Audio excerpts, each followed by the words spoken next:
जगण्याची रीत बदलून टाकली. अन्यायाला नुसती बाचा फोडली नाही तर कायद्याचा बडवा दाखवत अन्याय करणाऱ्यांना समानतेचा धडा शिकवला. आणि ते होते भारतीय संविधानाचे शिल्पकार अर्थात भारतरत्न डॉक्टर बाबासाहेब आंबेडकर. एक प्रसंग, चौदार तळ्याचा सत्याग्रह. डॉक्टर बाबासाहेब आंबेडकर यांना अर्पण करण्याकरिता येत आहे वर्ग 8वीतील विद्यार्थी संघ. चौदार तळ्याचा सत्याग्रह.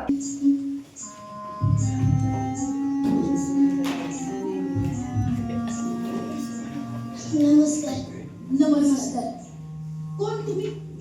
बोला, काय झाले? आओ उठा, असं बसू नका, इथं खुर्चीवर बसा. बसा इथे. बाबासाहेबांनी पाहिलं ना तर घरपट्टी काढतील. बरोबर बोलत सर मुद्दे.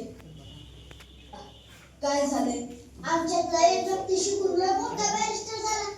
आमच्यासारख्या लोकांसाठी काय बाय करतो म्हणून मी त्या देवाला म्हणजे आमच्या बाबासाहेबांनी बघायला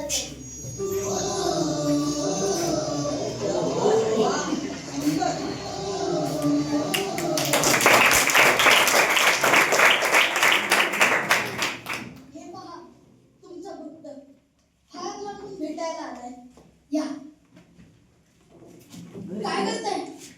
हेच मला संपवायचंय.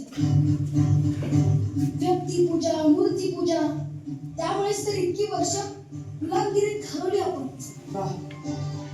माणसाला माणूस म्हणून कधी स्वीकार करणार? बसा. अहो, आम्ही किती वेळचं सांगतोय, ऐकतच नाही. या, बसा बसा.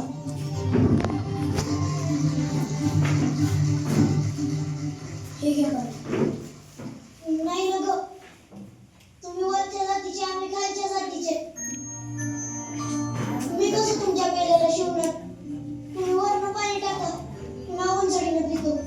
अहो, आम्ही जन्मानं कुठल्या जातीचं आहोत ते महत्वाचं नाही.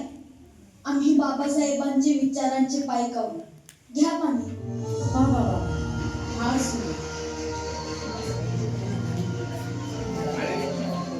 नमस्कार.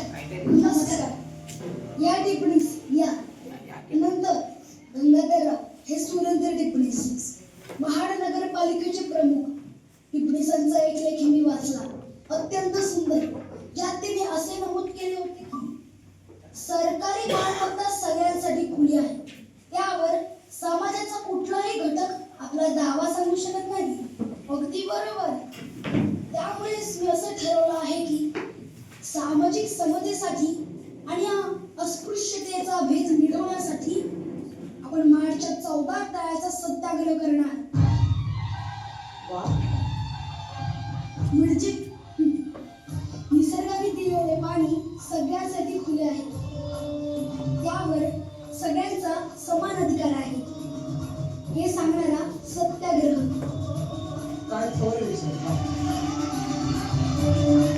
चला, तयारी लावा. तुम्ही पण येणार ना? माझा बाबासाहेब इथं म्हणत माझी जमीन विकत येणार.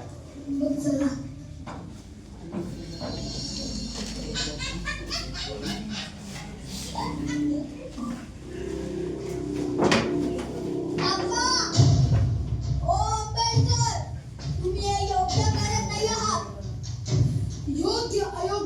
हे ठरवायचा अधिकार देखील कोणा एकाला नसतो. तुम्ही आमचं पाणी वाटवताय. आमचं पाणी? चला, मी मान्य करेन हे तुमचं पाणी आहे. तुम्ही तुमचं नाव यावर लिहून दाखवा. मिस्टर आंबेडकर, तुम्हाला या भागात पडेल. काय भागात पडेल रे? थांब, तुला धडा शिकवतो. हे निघेल, चल. हे बघा, तुम्हाला या भागात पडेल. हा, आधीच सांगून ठेवतो. हे चल. हो, थांबा, शांत व्हा. आपण इकडे भांडायला आलो का? माफी बाबासाहेब. पाण्यासाठी सुद्धा भांडावं लागतं, हे मोठं दुर्दैव. हा भ्रम ठेवू नका. आपण पाण्यासाठी म्हणजेच आपल्या हक्कासाठी भांडत आहोत. आज या महाडच्या धर्तीवर 14 तळ्याचा सत्याग्रह पाण्यासाठी नाही तर आपणही माणसं आहोत हे सांगण्यासाठी केलं आहे. एकाच तळ्याचं पाणी चाखून आपण अस्पृश्यता नष्ट करण्याकडे अजून एक पाऊल टाकत आहोत.